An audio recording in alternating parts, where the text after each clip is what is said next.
弟兄姐妹平安。平安。然后我们今天要分享的是，我们可以好好的来思考，到底是要依谁的次序哈？那这个经文呢，我想是一个非常具有画面的经文。好，光在这个读经上面哈，你都可以感觉到，如果加一点情绪进去哈，这是一个非常丰富的一个经文。好，那在上个星期的这个士林传道他的讲道里面，我记得一开始他就讲了一个故事，对不对？好，到天国去，好，那每一个人都要凭你自己在地上所做的，你怎么为主活，好，来建造未来在天上的房屋，好，所以有的人是别墅、高楼，哈，但是他说，这个做梦这个看到他只有一面墙，好，那其实他在讲这个故事的时候，我也想到另外一个故事，就是有一个富翁。他看到他是有一个朋友，他是做这个营造商的，那已经就是越来越好像景气不好了哈，所以呢有点紧迫啊，经济拮据，然后他就觉得想要帮助这个朋友，所以他就起这个怜悯心，就有一天就找这个朋友来说，我想要盖个房子，我给你100万，你就拿去帮我盖一个房子。好，那因为我也很忙，所以我也不会来监工，那你就全部由你来，全权处理，那样式你设计，那到时候呢完成了再跟我说，那这个建商呢，哇，很高兴啊，今天拿到这100万可以来盖这个房子，但是他后来就想到说，因为我刚刚漏掉那个财主就跟这个朋友说公司我再另外算，这100万是材料钱，你就去干。那觉得他就在想说，下个月还要付那个车的贷款，还要付了几万出去，然后孩子又要缴学费，然后就想到那些费用，他就觉得说，那我水泥就买最便宜的就好了，反正我的朋友也不会去查这个钱。然后也就看到那木头反正是藏在那个水泥的里面，那好不好也不知道嘛，就这样。那当然那个管线怎样也就照着做，所以他就从这里面偷工减料，省了不少的钱，反正这些钱呢，他就可以拿去做别的用途。然后来房子终于盖好啦，真的非常的漂亮啊，从外观上哇，真的是很棒的一间房子，那当然这个富翁来看的时候，也觉得非常的好，所以这个建商就沾沾自喜，一方面盖出房子，他另外一方面，他这个过程当中也谋了不少的获利，然后呢，结果这个富翁他这时候呢，就是把这个房子的钥匙就交给了这个建商，他说我知道你现在的情况比较拮据。所以这个房子其实我已经很多房子，这房子不是我要住的，我是想要送给你的。哇，这个建商拿到房子的时候，真的哭笑不得，因为这个房子，我想他自己都不敢住进去可是我们自己常常是不是在很多的时候，节目是要讲说，如果今天你要建造的这个天上房屋也是以后你自己要住的，你敢不敢投工钱？好，其实我们看下一章我那天看到一个图，我觉得蛮有意思这是今天的经文先往下，等一下再跳回来。这个经文还蛮有趣的它就是说，这个教会不应该为了数字上的复兴，就刻意轻忽或淡化了耶稣对每一个跟随者所要求的人生。就是说应该要讲背十字架这个道理那这个牧师就把这个嘴捂住了，就讲你来教会就是得祝福恩典然后呢，让你可以什么事业高升那这样大家要不要来？通通都想进来发大财但是他把那个我们很重要的要跟随耶稣的付代价的道理都没有传讲。所以牧师今天要跟大家讲的就是说，其实呢，再回到前一章，这个经文很有趣我们刚念了，他说要请客，对不对？第16节都要请客。但是到27节这里呢，却有一个结论说：凡不背着自己十字架跟从我的，也不能做我的门徒。所以不是只单讲请客而已，而是他是要讲一个做门徒的态度，做门徒的道理。好，那求神帮助我们在今天能够有所收获。我们一起来祷告。现在上帝，我们满心感谢赞美你，让我们在今天早晨再一次奉你的名聚集。我们渴望让我们真的在学习你的道理上面，使我们的生命得益处，也让我们能够真实的来跟随你，全然为你。谢谢你与我们同在，听我们的祷告，奉主耶稣的名。好，那这个故事里面，我想有一个很大的一个波折，对不对？好。那这个波折实际上就是有一个人他要请客摆大宴席，所以这个人的背景呢也相当的一定是非常富有的人。在马太福音也有，马太福音说的是王，这里没有指是什么人那我们福音书很多时候那故事都可以对照参差来看。好，但是呢，这个里面公司耶稣在讲。其实它反映出来我们有时候有一些的次序是错误的。这个为什么会把这个次序搞错了呢？首先第一点就是因为呢，他轻看了恩典，怎么说呢？我们再一次把这个故事从16节到20节，我们再读一次。来，耶稣对他说：“有一个人摆大宴席，请了许多客。到了坐席的时候，打发仆人去对所请的人说：请来吧，样样都齐备了。众人一口同音的推辞。头一个说：我买了一块地，必须去看看，请你准我辞了。又有一个说：我买了5对牛，要去试试，请你准我辞了。又有一个说：我才娶了妻，所以不能去。好，所以看到这里面这个宴席所请的这3位怎样，通通都推辞。好，可是你有没有想到说，这是人家要请你吃饭你要想说主为什么要办这个宴席？你凭什么可以去吃这个宴席？如果没有这个主来邀请你，你能不能进去？你根本没有办法。所以这根本是主的恩典。如果没有主给你这样的恩典，其实这个就算有再大的宴席怎么样，也与你无关，对不对？而且再来，其实这里面我觉得蛮有趣的。如果今天要请客，要请你来吃饭的，绝对是什么时间呢？就是吃饭的时间嘛。但吃饭的时间，这3个人怎样？要去看地，要去看牛，你不会找别的时间看，为什么要吃饭的时间去看？然后呢，他说娶了妻不能去。实际上，这个主人请了许多客，你把你的妻子一起带去，会有问题吗？不会。所以这些在这个解经学家里面来讲，这些都不是很合理的理由。包括买田、买牛的，不会说我都已经买了还没看过一定是看了才买嘛。你不可能已经买了，然后我还要去看看。所以这个里面其实我们很多的时候，我们在这个回应神的时候，我们都忘记了那是上帝给的，是恩典。如果你没有这份恩典，其实根本没有这样子的资格。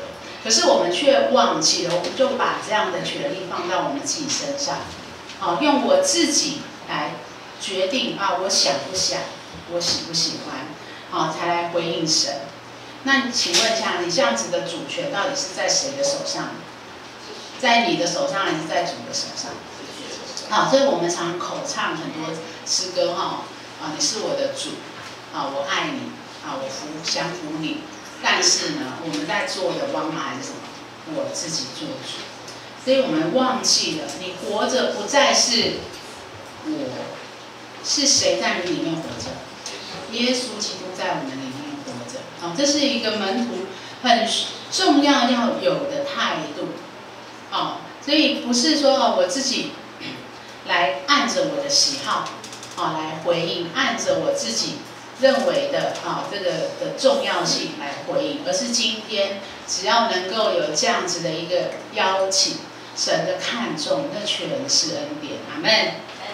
那第二个呢，你会看到呢，人也常常犯错的问题，那个次序的错误，就是因为目光短浅。因为这三个人呢，你们看到他的理由很特别，买地、买牛，地是什么？就是财富，对不对？那牛呢？牛是谋生的工具。那后面这个妻子是家庭，或者是说要延伸后代。其实那个时候的人对妻子没有说像我们这样子当成是一个平等。讲难听一点，在那样子的时代社会，妻子的功用是为了什么？传宗接代。是为了家里面有更多的人口，那实际上还是算什么？是为了财富，因为你人丁多，怎样，你才能够有更多的收入，所以都还是绕在这个上面。但是我觉得是我们基督徒要常常提醒的，我们常常我们的眼光也是跟还没有成为基督徒的这些我们讲难听点叫世俗人或俗世的人一样，我们只看到我们现今的短缺、现今的需要，可是我们还有更大的是投资在将来的永生，阿们。所以呢，耶稣有对基督徒来说，我们看下面的经文，不要为自己积赚财宝在地上，地上有虫咬能朽坏，也有贼挖窟窿来偷。只要积赚财宝在哪里？天上。这就是再一次的挑战。世俗的人是把财宝积在哪里？积在银行口袋，或者是很多的房子。但是死人能不能带走？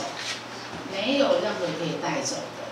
所以神要我们看到那个永恒的天上，你到底积了多少的财宝？好，再来下一个经文6章24节，说一个人不能侍奉两个主，不是恶这个爱那个，就是重这个轻那个。你们不能又侍奉神，又侍奉马门。马门它的这个意思就是财宝的意思。好，所以这个就是说，当你的心里面被地上的这些物质享受给充满的时候，坦白来说，你很难真的去爱主。好，然后在提摩太前书6章10节，好，我们一起来念：贪财是万恶之根，有人贪恋钱财，就被引诱离了真道，用许多愁苦把自己伺候了。好，钱也是神所赏赐。我们的神是富有的神，所以他不会去吝啬给我们财富。但是我们的问题是什么？贪财，就是很多的人是，你什么时候才赚够了？这个问题永远达不到答案，对不对？所以什么是贪财？贪财也就是说，你把财富看得比神还要重要。你把财富看得比神还要重要。好，那圣经有说，你的心在哪里，你的财宝就在哪里。所以是不是有时候会挪了应该要给上帝的时间，去赚取那个在地上会被偷走的财宝？这就是我们很大的亏损。因为什么？你地上的财富也许一直在增加，但是天上的府库什么是空着的。好，所以这个就是我们需要去好好的来想，不要被这个世俗来拖着走，因为神给我们的绝对是够我们用。我们看下一个经文，马太福音6章31节到33节，来，所以不要忧虑说吃什么、喝什么、穿什么，这些都是外邦人所求的。你们所需要的这一切，你们的天父是知道的。你们要先求他的国和他的义，这些东西都要加给你们。不是不可以拥有自己的财富，像很多人其实在财务上面是有忧虑的。那上帝就是再次来告诉你，你不用为金钱忧虑，因为你是我的孩子，所以怎么样？我必供应照存你。好，这是我们需要被神亲自来安慰，好，来依靠神的地方。好，那我们不是说不可以拥有财物，而是呢那个次序对不对？是不是你常常在追着金钱跑？哦，到以前是还有票据法，那很多人跑，包括到现在还是怎么要嘎3点，反正追钱跑，没有办法。好，或者是要哪里有商机就往哪里跑，这些都很好。但是呢，请你一定要记得，你不能因为这样子而撇下了你的信仰，撇下了你的上帝。而且神给我们一个最精神的教导，谁把它摆前面，其实这些东西就会给你了。神摆在前面，阿们。跟旁边说，神摆在前面，神摆在前面。好，那第3个呢？当这些你次序上像刚刚的这一些，应该被邀请来，是可以来参与宴席，而且是跟主同坐席，这么荣耀的一件事情。好，而且我们也不知道你去坐席以后到底会发生什么事情，说不定这我自己乱想，搞不好有摸彩啊，然后呢送你2块地10头牛，不知道了哈。但是我就说这个东西就是神是自己会更多加给你。那因为他们做了这样错误的决定，他们里面所看重的次序是错误的，所以第3个导致的结果，他们就失去了机会。好，下一点，我们很多人都以为这个小事啦，下次就有。很多人都说我下次再来，下次再找我。好，如果今天你对朋友可以这样讲，你对主可以这样说吗？你不知道神还会给你机会，因为赏赐的是谁呀？是耶和华，收取的是谁呀？也是耶和华。对呀，不是你来决定啊，说我现在没空，我下次有空，你下次再来找我。OK， 好，我们来念一下21节到24节，来。那仆人回来，把这事都告诉了主人，家主就动怒，对仆人说：“快出去，到城里大街小巷，领那贫穷的、残废的、瞎眼的、瘸腿的来。”仆人说：“主啊，你所吩咐的已经办了，还有工作。”主人对仆人说：“你出去到路上和篱笆那里，勉强人进来，坐满我的屋子。我告诉你们，先前所请的人，没有一个得偿我的宴席，没有一个得偿我的宴席。”而且呢，如果你真的有在看福音书，你会发现，耶稣每次去到某个地方，他在呼召的门徒，如果没有跟着他走，耶稣怎样？耶稣就走了，他就离开去下一个城市了。好，那走了，所以呢，像之前有那个少年官财主，他也忧忧愁的走，他就没有再有机会。其实那一个机会耶稣要他撇下所有的跟从他。如果他有跟从，那个少年官不会只是在那里写3个字叫少年官，他的名字会被记在门徒的名字里面，有可能他就是其中的12门徒之一。你看他失去了多大的在天上的奖赏，只为了他在地上，他有这么多的财富，最后他只能忧忧愁愁的走。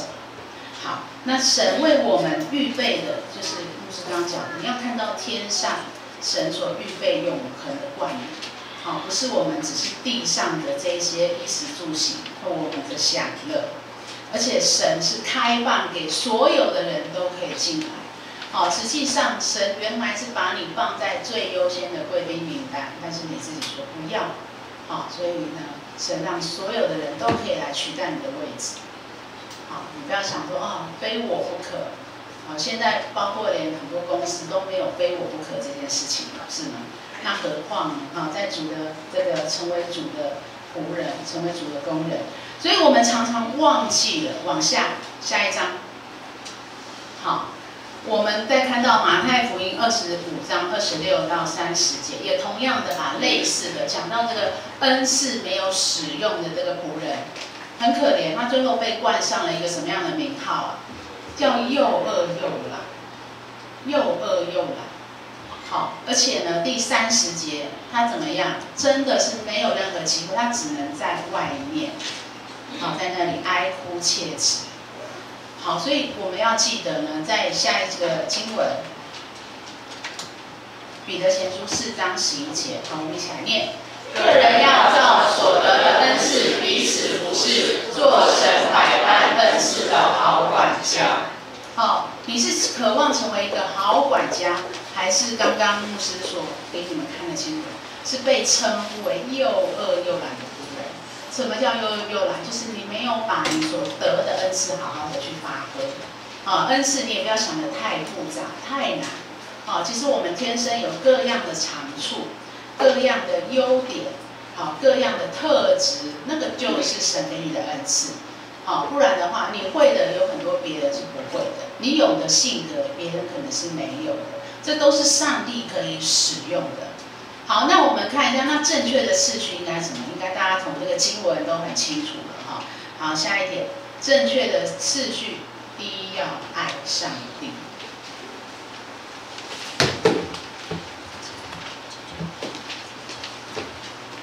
好，我们念一下25到26节，来。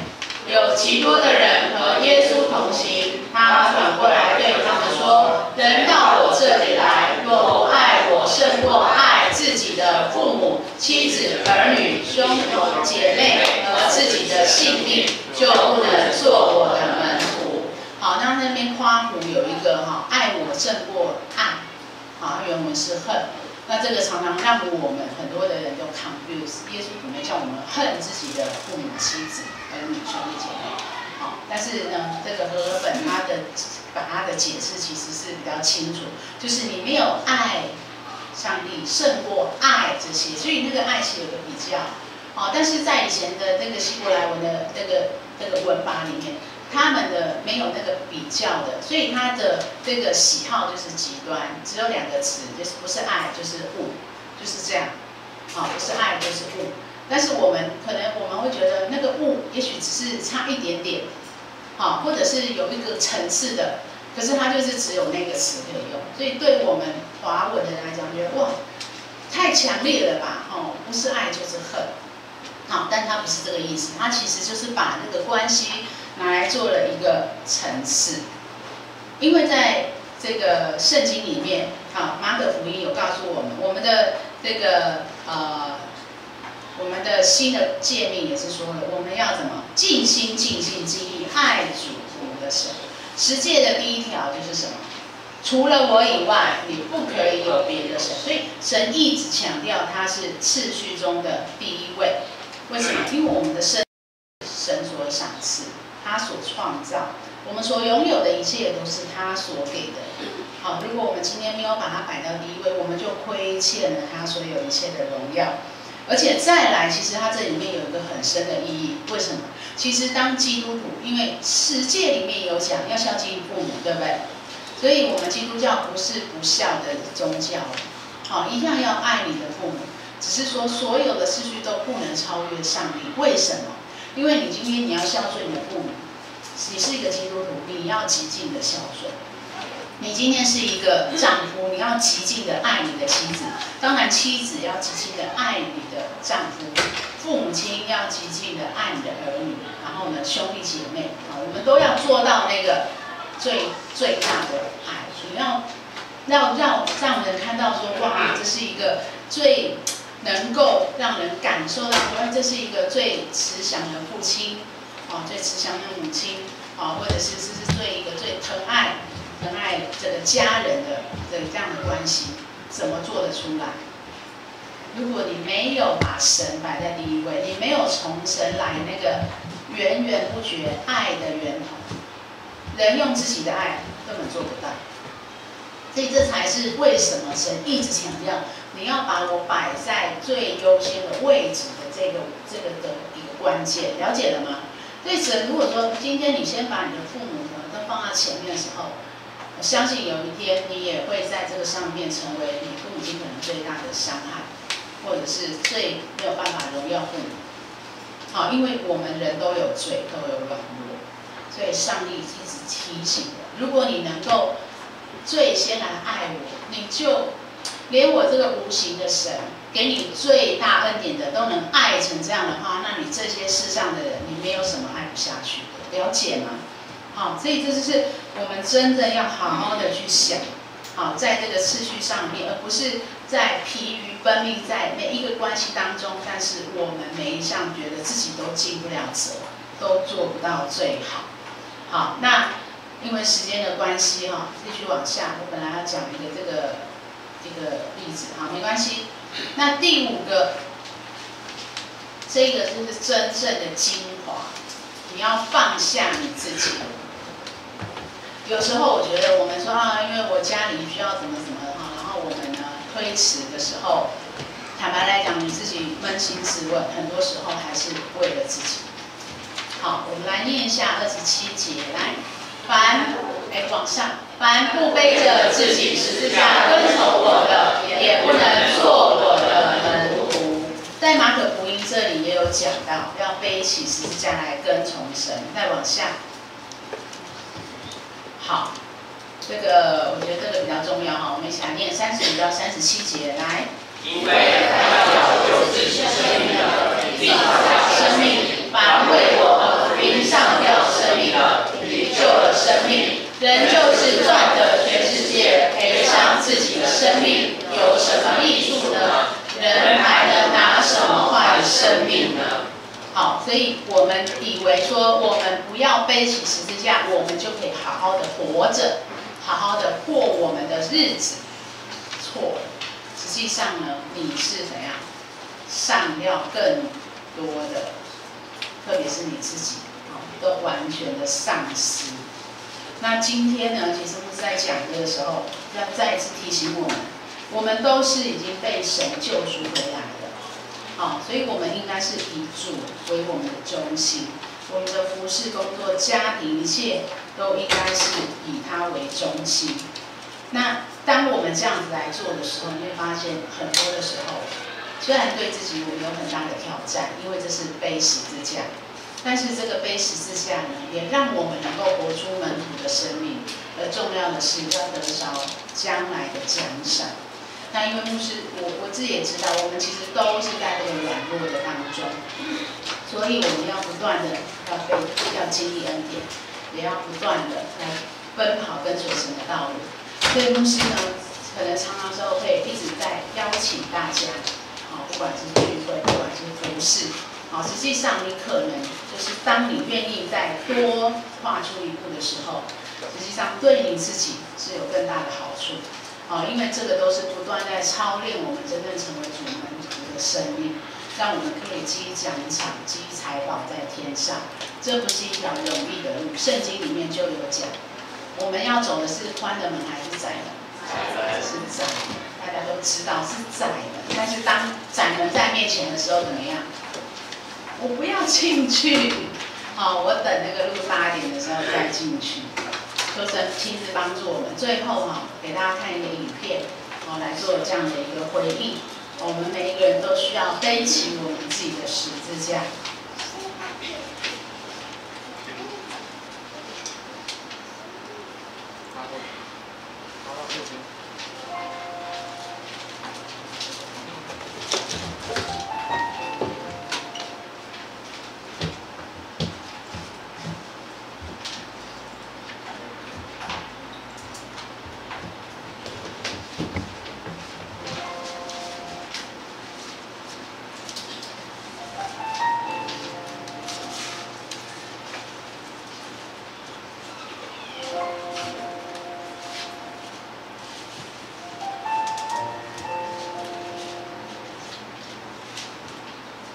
酒它太重了，帮我去掉一点。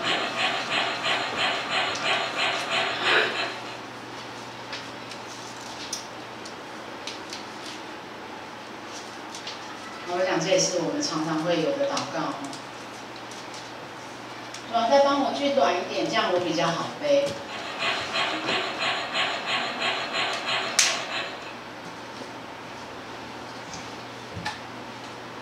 非常感谢主，让它变得很短所以这里面它是最轻省的。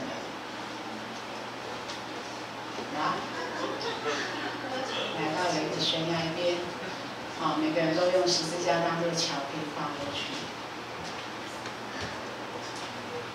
好啊，太短了，好，前面很轻松，但是现在来到这里的时候，非常的沮丧懊悔。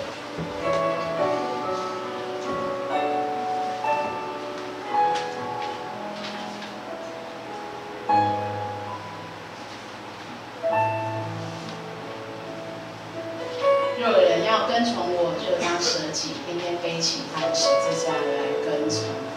好，我们一起来祷告。亲爱的天父，求你帮助我们，再一次的来对付我们自己的生命，也再一次调整我们在我们生命里面的优先顺序。我们是不是把你放在我们的首位？当许多时候，神你给我们的挑战，给我们的责任，我们是不是愿意真的扛负起？还是像这个影片里面，只是求神你把它抹去，使我的生活可以过得轻松一点，可以过得自在一点。我不想背神你所付的十字架。主啊，求你让我们的目光可以从今世的这些利益跟短暂，能够转回到天上神你让我们所得着永恒的奖赏。使我们面对在世上，我们有很多生活、工作、服侍、家庭跟自己的拉扯当中，我们能够坚定的知道我们要选择的是什么。谢谢你与我们同在，听我们的祷告，奉主耶稣的名，阿们。